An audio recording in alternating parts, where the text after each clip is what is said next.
Right, morning everybody, and morning Matthew. Morning, Andy. So as part of the Royal Wellness Health and Wellbeing programme for staff, we've got disability, focusing on the Ability Awareness Week. And that starts on, let me get this right, on the 12th, which is Monday. And as part of it, we're sharing stories with staff in terms of long-term conditions and different things that affect different people. And today I've got Matthew Joynes on, and we're going to talk about OCD and hopefully dispel some of the myths and your story and experience around it. So really just an introduction to yourself, Matthew, where you work in the trust, etc., and then we'll get on and talk about OCD. Okay, so I've worked in the trust now for 4 years. At the moment, I'm working for the procurement team over in DSFS. That's brilliant. That's great. So in terms of OCD, some people might be aware of the obsessive compulsive disorder, but I suppose what people are not aware of is the impact it can have on people's lives. So just give us your story of how it came about and some of the impact it's had on you personally. So it started a few years ago now when a friend of mine noticed it. She was a fellow OCD sufferer and she noticed it. And when she noticed it, suddenly a lot of things in my life came into play. A lot of pennies dropped. Why I got anxious around this is going to sound silly, around certain items of clothing, certain books, certain things in my life, and it all dropped into place that I was obsessive compulsive disorder. I went to see a psychologist, and I saw her for about 3 months. And she said, yes, you do suffer with it, and she gave me some tools to deal with it. I also got a book recommended by the same friend, which was written by a couple of people who run a clinic down in London, and they told me that obsessive compulsive disorder is born out of anxiety, and that the more anxious you get, the more you feed it. So, and the way to deal with it was to face it head on. You had to write, for example, you had to write down specifically what was going to happen on a certain time if you didn't do a certain thing, and you had to write it out. If you and you would soon see that didn't happen at a certain time when you didn't do a certain thing or did do a certain thing, and that would eventually dispel the anxiety and eventually it kills it off. But OCD is remorseless. It's a merciless little monster. It puts its arms around your shoulder and says it's your friend. It says, for example, if you wear that T-shirt, then your mother or your father is going to die in a horrible car crash, or they're going to die of cancer. So you don't wear that T-shirt or you don't read that book. You avoid it like the plague for fear of something like this happening. And I suppose it's the same with people washing their hands. I don't suffer with that bit of OCD, or cleaning their house. If they don't clean the house, then something terrible is going to happen. And the more you do it, the more you're feeding your OCD. It's got you on two levels. It makes you feel anxious. It makes you feel nervous because you're always treading on eggshells around it for fear of provoking it. And also it makes you feel humiliated. I mean, it makes it laughable in that, why would a T-shirt or a book be linked to someone in your family dying of cancer, for example? But that's where the obsessive part comes in, because the more you obsess over it, the more anxious you get and the more you're going to compulse. Yeah. So in terms, I know we've had a chat a couple of occasions about this, and you shared your story earlier in the year. So essentially, sometimes the compulsions or obsessions. So you might want to buffer against a fear that something horrible might happen to somebody you love, for example. It could be something else. So OCD will temporarily relieve that by doing something obsessive. But then that escalates and feeds it, and it gets worse and worse. Correct. Yeah, correct. That's exactly what it is. And it's interesting, isn't it? Because we all want this instant relief. So you can see how you can easily fall into that trap if there's this overwhelming anxiety that actually something is going to happen. And to mitigate against that, you have to do X, Y, Z. So it must take an enormous amount of strength to actually confront that, write down the fear of what's going to happen, and then not following through with any obsessions. That must be difficult to do as well in terms of just the strength. It's terrible. The same friend of mine wouldn't look at her husband for fear of him catching cancer or for fear of him dying. And he would physically sit down with her and make her look at him. And I don't just mean look at him eye to eye contact. She had to have her toes facing him. She had to have her hands facing him. She had to have everything facing him, and it would drive her nuts. In all honesty, it could make you anxious, sweaty, crying, tears, and your brain's going into overload. Your brain's doing backflips. It really is. But eventually, when you realise that's not going to happen, then it all dies away again. Sometimes it can take 5 minutes. Sometimes it'll take 5 hours. But as you said, Andy, having the strength and the willpower to do that is phenomenal. It really is. I certainly haven't got the strength to do it sometimes, and I know she hadn't had the strength to do it sometimes. And I know that on one occasion he found her on the kitchen floor with a knife to her wrists because it had closed the life off that much. She couldn't do anything with her life. She was treading on that many eggshells. She was obsessing over and compulsing over so many things that it drove her nearly to death. And I know people can laugh at OCD. People do. I do myself. I mean, we've all got the straightening the baked bean tins, or putting certain things on your desk, or for example, following certain superstitions like not putting shoes on your desk, or other superstitions. And and that's a very, very mild form of OCD as well. My psychologist told me that as well. So that's interesting, isn't it? I mean, to anybody that's watching and thinking, oh, well, it seems nonsensical to looking at an item of clothing and think that's going to, but when you really think about it, it's totally logical that is tapping into your human instinct to protect somebody. Correct. So, that's a human instinct. So actually, if you believe that is going to prevent that happening, then surely most people would want to take that. It's just that yours is attached to whether a compulsion. So it's just to explain that to people, isn't it? And I think that makes sense. Then you're thinking actually anybody would do anything to prevent somebody getting. Absolutely, yeah. I mean, it's not just about death and destruction. It can be about falling out with somebody or feeling, but it's always negative. Yeah. Let's put it that way. So it's always a negative impact. If you don't do this, it's always a negative impact on your particular life. And it's always something that's going to drive your anxiety. It's always something that's going to drive it up there. But the other thing about OCD, Andy, is that it's very much a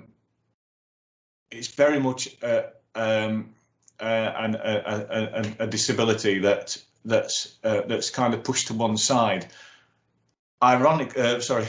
Coincidentally, I was watching Loose Women the other day, and they had an article on OCD. Linda Robson suffers with it.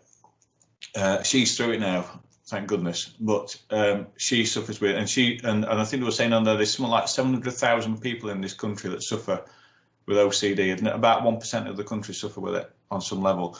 And with lockdown and COVID coming about, I think that's escalated as well. Absolutely. I think with the stats with any illness, I think it is around about 1.2%, isn't it? But there's a lot of people that haven't come to the fore and actually acknowledge that they've got OCD. So it could be much greater than that. And interestingly enough, we've touched on some of the myths, I suppose, with OCD, but equally amongst depression, anxiety, the big mental health conditions that people are more aware of.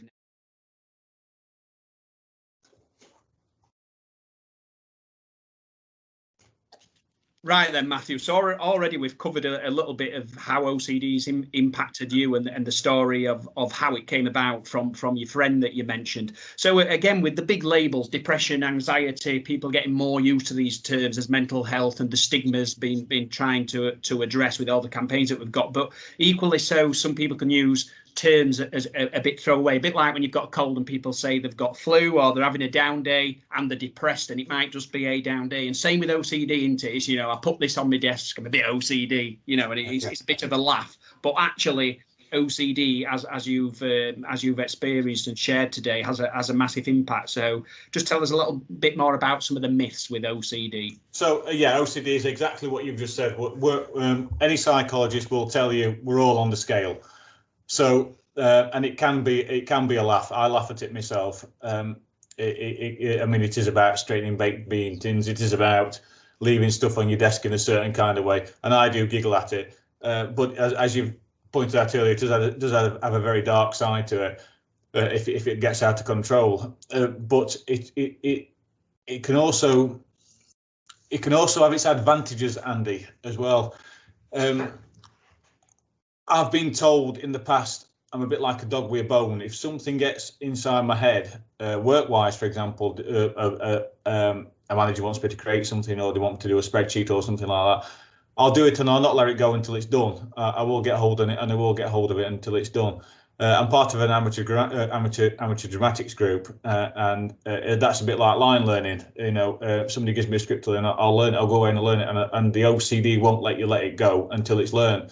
So it does have its positive sides. But in all honesty, if I was given the choice to live with it and live without it, every time it would be live without it, every single time, because I know how debilitating it can be. I know how controlling it can be.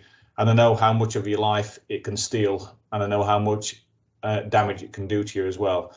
And I think people need to realise that it's all about education, I suppose. People need to realise that, you know, although it can be a laugh and a giggle, and haha, I've got OCD and all that because I put my phone in a certain pocket, then you know, that people need to realise that, yeah, right, it's got a laugh, but it's also got a very dangerous side to it as well. Yeah, and I think it's just acknowledging that, as well as other conditions into it. You know, there's a severity to it, and pretty much what you've outlined today, Matthew, is there can be a positive, a very small positive in terms of the work example that you've given, and yeah. I would find it very difficult sometimes to follow something through. We're all different, so there's that side to it, but there's also the draining nature of managing it, so it doesn't snowball, you know, that's strange to be. But yeah. So there's that part of it as well that can just sap your energy. So I used to know somebody with dyspraxia. That's the form of a disability where hand and eye coordination are not in tune with each other, and it took him to ride a bike. He passed it took him 7 or 8 attempts to pass his driving test because he couldn't get the hand-eye foot coordination because of dyspraxia. But I'd go around to his flat, and every now and then he'd disappear into the kitchen, get your drink or something. It'd be an enormous crash and an enormous bang and a giggle as he said, "What's happened?" I said, "An enormous fail." So he knocked things out of the cupboard left, right, and centre, and things had gone flying because his hand-eye his dyspraxia took that moment to kick in a little bit, you know. So I suppose with a lot of disabilities, there is a giggle to it, you know. But as I say, there is a very, very dangerous side to it as well. Yeah, and so getting on as we conclude this, and it's fascinating. I mean, like I said, I've heard it a few times. It still fascinates me, and exploring these different conditions and how they affect people. So in terms of adjustments, you mentioned some of the coping mechanisms, and anybody that might be watching this and might be seeing it in themselves, like you did when your friend brought it to your attention. You know, what are some of the things that work for you? And I do recognise that different things work for different people, but getting these things on paper, these fears, and then trying to follow it through without the compulsion is very draining, but one of the mechanisms you can do. Yeah, one of the strongest mechanism I've found is to ignore it, and that takes a lot of guts and a lot of a lot of confidence to do that, I have to say, and 80% of the time I fail in that, but I do get hold on it by the scruff of the neck sometimes, and I think get a grip, you know, and just completely ignore it. And you've got to also realise as well that that you are not in complete control of your life. Well, you are in complete control of your life, don't get me wrong, but you're not in complete. You haven't got control of outside events. There are a lot of things outside your control. If your mother and your father are going to contract cancer, then they are going to contract cancer. It's not because you haven't worn a certain T-shirt, and it's not because you haven't read a certain book. If you're going to get run over by a bus, it's not because you didn't put your phone in the right pocket, or you didn't put the baked bean tins in the right order that day. It's nothing to do with that. It's acknowledging that, you know, that the links are not there. and that life happens whether you've got OCD or not. But saying that and doing that, Andy, are two completely different things. And again, that's linked to the obsessive part of OCD. Because once it doesn't let go, and I mean it doesn't let go. People say to you, let things go, Matthew, let things go, and I just cannot let things go. It is it's like a vice, Andy. It really is. And once it gets something into it, it won't give in. It will not go in. It's remorseless. It's merciless, and it's a monster. Yeah. It is. And the most dangerous thing for me about it, the most horrible thing about it, is that it puts its arms around your shoulder and it tells you it's your friend. It is not your friend. It is your mortal enemy, and it needs quashing. And the way to do that is to ignore it. Is to get things down on paper. To realise that you are not in control of outside events, and that not everything is centered around you, and not everything is, and you are not in control of everything. But as I said, saying that and doing that is two completely different things. So in terms of if anybody recognises this in the self, and certainly if it's spiralled into something that's unsettling them, because I can imagine if you're ignoring these events throughout the day, you're going to be constantly thinking, I haven't actually done that. Is it going to happen? And it builds. So if somebody's recognising these sort of things, where would they go for help? I know you mentioned a psychologist. Is there any internet resources we can share after? There's a terrific book. If you can edit this bit out, Andy, I'll just find this book for you. And it did help me a bit. So it's written by these two clinicians in London who run a clinic down there, who cured my friend. My friend's now got a baby. She's settled and she's out at Woods, thank goodness. Yeah. I mean, we do, while you're doing that as well, we do have the staff internet page, Health and Wellbeing as well. If you go on there, we have tons of stuff on there to do with physical support services, mental health support services, the EAP, and that covers a large majority of mental health conditions as well, and the signposting. So if there's some things that are specific, like it could be OCD, for example, then there's some support mechanisms there. So I always encourage people to have a look at what we've got and see if they want to get involved. And the book, if anybody wants a cracking book, it's called Overcoming Obsessive Compulsive Disorder by David Veal and Rob Wilson. Again, that's Overcoming Obsessive Compulsive Disorder by David Veal and Rob Wilson. And these two guys run this clinic in London. And as I say, they sorted my mate out. I might try and get a look at that book. So anyway, Matthew, thank you very much for your time with this. I know we've done it twice as well, haven't we? So we've done this twice, plus I've read your story. So, I'm very much au fait with it now. And I do think for next week, especially, it's nice to shine the light on something that doesn't get the limelight as much and just share your story. So thank you very much for that. Andy, thank you very much. And best of luck next week with the week. Yes, no problems at all. Thank you, Matthew. Take care. Bye. Cheers.